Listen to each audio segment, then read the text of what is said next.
hay que llevar la mente al límite.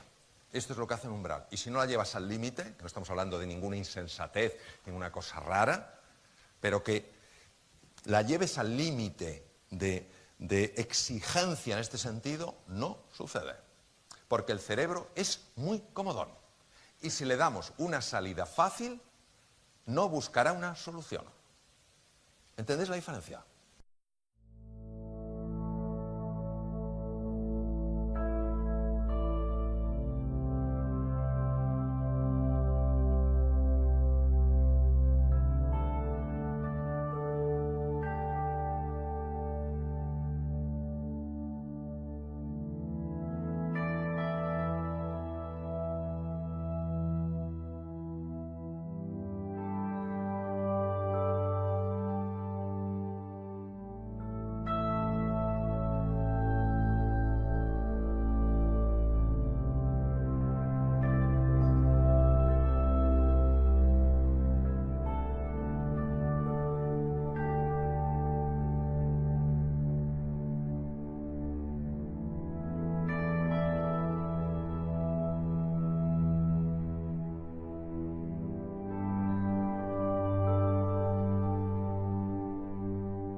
Buenas noches. Qué ilusión ser padrino de vuestra promoción. Agradezco muchísimo a la Universidad Europea de Madrid, bueno, pues esa generosidad para poder dirigiros estas palabras. Y lo hago con mucho cariño y con enorme ilusión. Y os voy a decir por qué. Porque vosotros y vosotras no sois personas que os tengáis que angustiar con el mundo que os vais a encontrar. Porque vosotros y vosotras sois personas que podéis crear una nueva realidad. Yo no os veo como seres humanos que exclusivamente estén buscando un trabajo, sino como seres humanos que lógicamente necesitan un trabajo y que, sin embargo, van a utilizar su vida para marcar una diferencia. No olvidemos las palabras de Elizabeth Kubler-Ross, la máxima experta en el mundo en tanatología. Decía que lo que las personas echan en falta en el momento en el que, bueno, se van de este mundo, es haberse atrevido más en la vida. Vosotros no os vais a encontrar un futuro, vosotros lo vais a crear. Lo importante es que seáis conscientes del potencial que tenéis en vuestro interior. Los conocimientos son imprescindibles, no son suficientes. Cualquiera que haya tenido que ir a un hospital porque se encontraba mal o acompañando a un familiar se habrá dado cuenta de que, por supuesto, la técnica, el conocimiento del médico, el conocimiento del cirujano es imprescindible. No es suficiente. Si ese cirujano es distante, si no te sabe comprender, si no te sabe aliviar la angustia, te das cuenta de que falta algo importante. Pues me gustaría hablaros no de lo que sabéis, sino de lo que sois. Y me gustaría hablaros porque creo que es lo que marca la diferencia. Y como muchas veces lo único de lo que nos acordamos son las historias, os voy a contar una historia que yo viví hace muchos años y que me marcó profundamente, bueno, a lo largo de toda mi vida. Veréis, yo cuando estaba en el colegio, la verdad es que no se me daban nada bien los deportes. Era especialmente patoso y era bajito, más bien delgadillo. Y bueno, yo los recreos los pasaba mirando con cierta envidia a aquellos que se les daban bien los deportes, aquellos que jugaban al baloncesto, al balonmano, al fútbol. Y un día en mi colegio decidieron que había que darle más peso al deporte, que no era suficiente los recreos, que había que buscar entrenadores profesionales. Y un buen día nos pusieron en el campo de deportes, y aparecieron los entrenadores profesionales. Y el primero que apareció era el entrenador de fútbol. Dijo, soy el entrenador de fútbol. Bueno, no tuvo que decir nada más. Los futboleros enseguida se lo llevaron volando por ahí. Luego llegó el de baloncesto y escogió, ¿a quién pensáis que escogió? A los altos. Luego llegó el de balonmano y me da la sensación de que escogió a los fuertes. Y quedamos un grupillo ahí de desgraciados a los que no había elegido a nadie, y al cabo de un rato aparece una persona, nos mira de una forma curiosa y nos dice, ¿sabéis lo que sois? Bueno, esto es una pregunta filosófica de primer nivel. ¿Sabéis lo que sois? Pues no. Pues yo os lo diré. Sois basura. Y como a basura os trataré. Y el tío era un tío íntegro, lo que decía lo hacía. Y efectivamente nos fue tratando como a basura de tal manera que yo empecé a odiar los deportes. Mi padre, que era un hombre muy sabio y maravillosa persona, sabía que los deportes son esenciales en la vida. Pero yo tenía tal alergia a los deportes que cualquier intento que hizo para que yo practicara algún deporte se encontraba con la peor de las resistencias. Pero él buscaba. Él sabía que en algún momento encontraría algo que a mí me pudiera interesar. Y por fin topó con algo. Yo ya tengo mucha juventud acumulada. Entonces os voy a hablar de hace muchos años. Acababa de llegar, hacía poco tiempo que había llegado a España un deporte nuevo, radicalmente nuevo, se llamaba el judo. El primer gimnasio de judo que se puso en España se puso en Madrid, en la calle Martínez Campos, se llamaba Gimnasio Samurai. Y lo formó Fernando Franco Sarabia, un cinturón negro tercer dan que se había formado en Japón, en España no había nadie, se había traído 2 cinturones negros. Y bueno, llevamos un tiempo enseñando allí. Entonces mi padre vio aquello y dijo, esto se lo vendo a Mario. Y va y me dice, oye Mario, quiero hablarte de algo. Y digo, papá, ¿no será otro deporte? Me dice, no, es lucha. Digo, me interesa.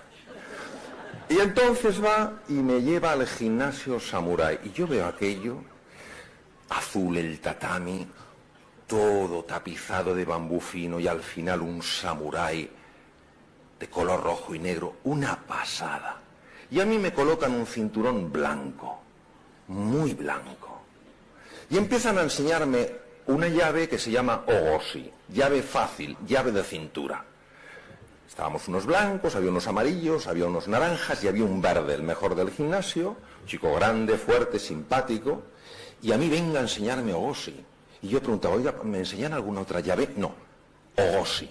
Y yo, ogoshi para aquí, ogoshi para allá. Y yo decía, me decía mi padre, ¿qué tal te va el judo? Y digo, papá, judo es ogoshi, no hay más que ogoshi.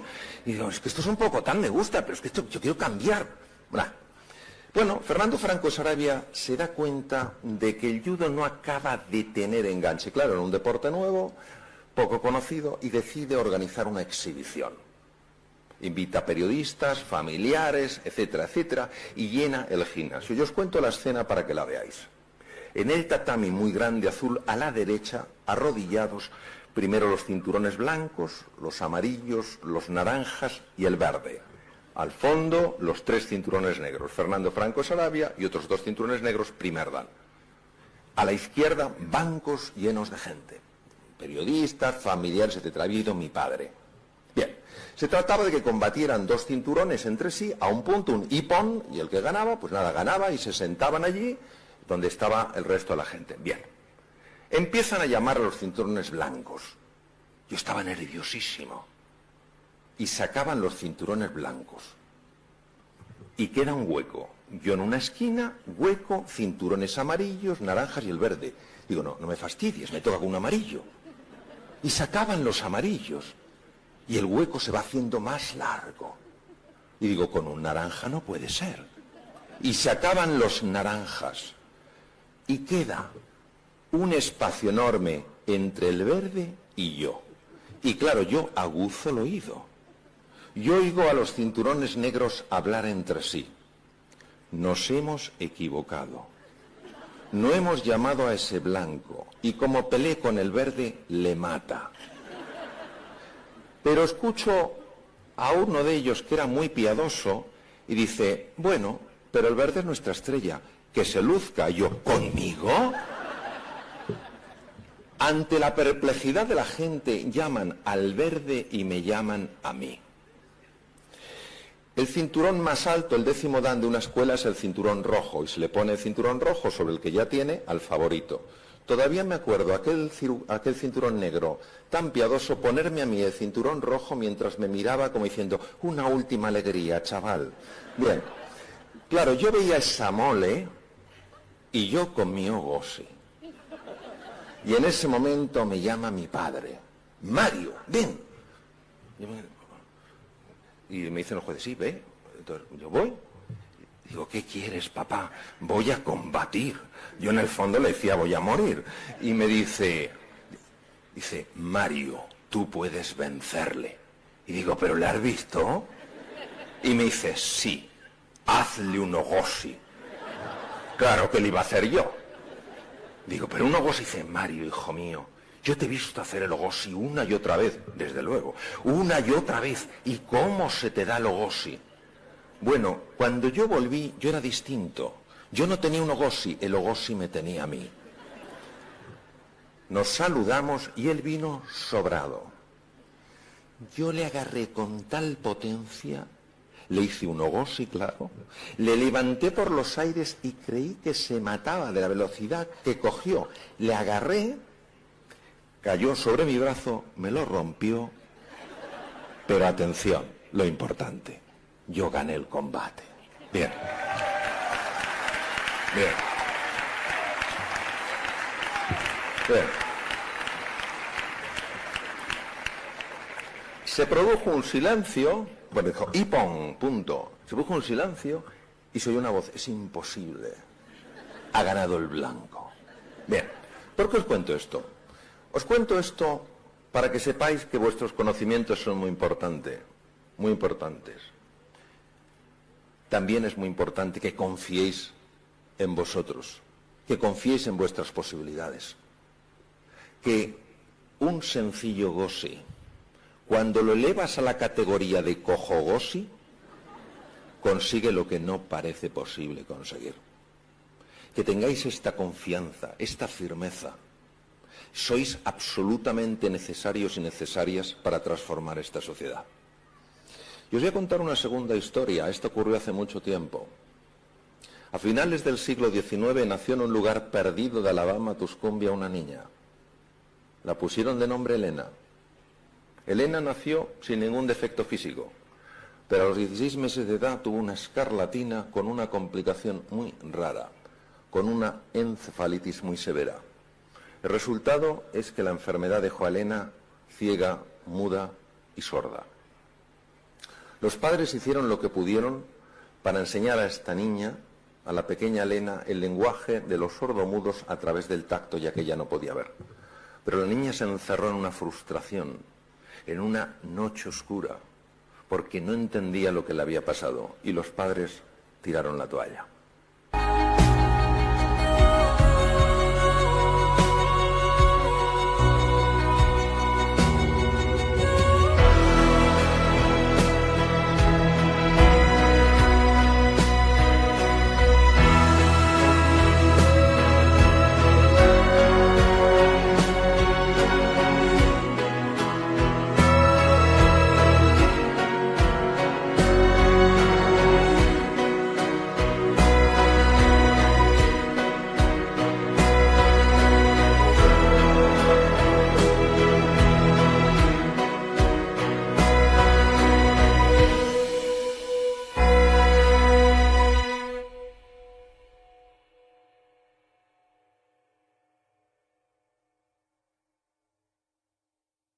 No había nada que hacer. Un día, Alexander Graham Bell, el gran inventor, muy amigo de la familia, pasó por Tuscumbia y preguntó por la pequeña Elena. ¿Qué tal está Elena? Alexander, no hay nada que hacer. Hemos tirado la toalla. Y Graham Bell dijo, no tiréis la toalla. Seguid intentándolo. Consiguió convencer a la madre y mandaron de Instituto Perkins para ciegos de Boston una mujer, Annie Sullivan. Annie Sullivan interactuó con Helen Keller. Sabía que esa niña tenía un futuro brillante, aunque nada más que ella pudiera verlo, a pesar de su ceguera, de su mudez y de su sordera. El resultado es que Helen Keller fue la primera mujer en la historia que se graduó con honores por la Universidad de Harvard. Un día un periodista, siendo ella una mujer muy famosa, la entrevistó y utilizando el lenguaje de los sordomudos a través del tacto, le preguntó lo siguiente, fijaros qué pregunta, señorita Keller, ¿hay algo peor en esta vida que ser ciego? Y ella contestó, sí señor, es peor poder ver y no tener una visión. porque cómo ve usted el futuro determina cómo vive el presente. Nunca dejéis que vuestro miedo sea superior a vuestra fe y a vuestra pasión. Jamás, jamás, jamás tiréis la toalla en aquello que os importa. Vosotros y vosotras sois...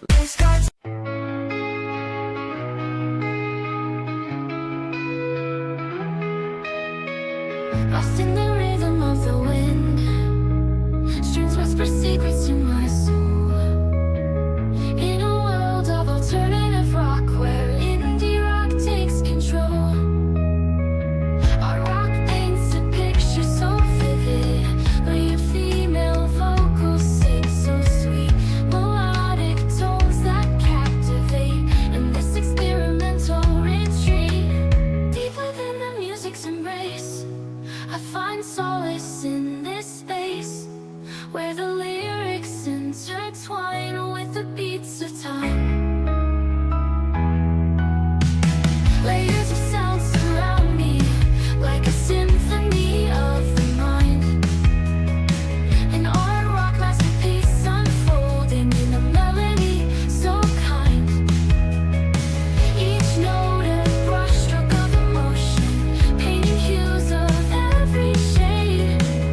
The female vocals breathe life into a song that won't fade. Deep within the music's embrace, I find solace in this space, where the lyrics intertwine with the beats of time. As the music evolves and shifts, I surrender to its gift. An experimental journey, where the deep meets the sea. Deep within the music's embrace, I find solace in this space, where the lyrics intertwine with the beats of time. The final chord fades away in this chill melodic play. A song that lingers in the air, leaving traces everywhere.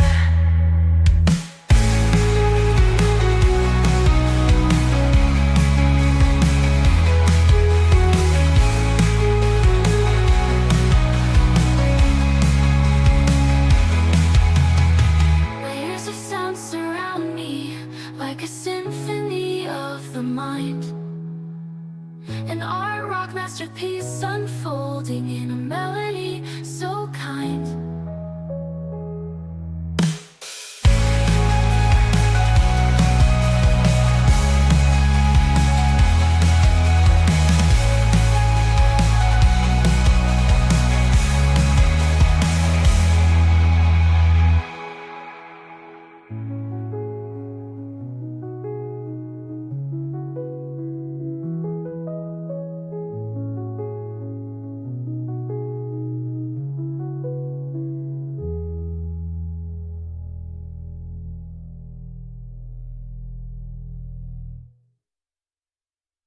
Lost in light.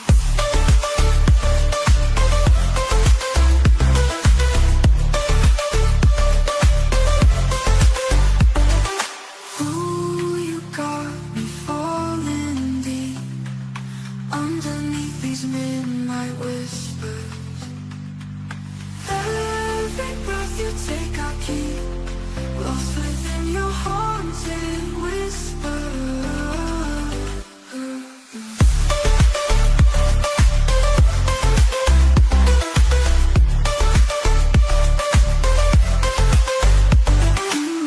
Dark passions under neon skies, heartbeat echoes never lies.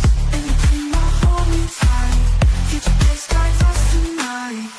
Dark passions under neon skies, heartbeat echoes never lies.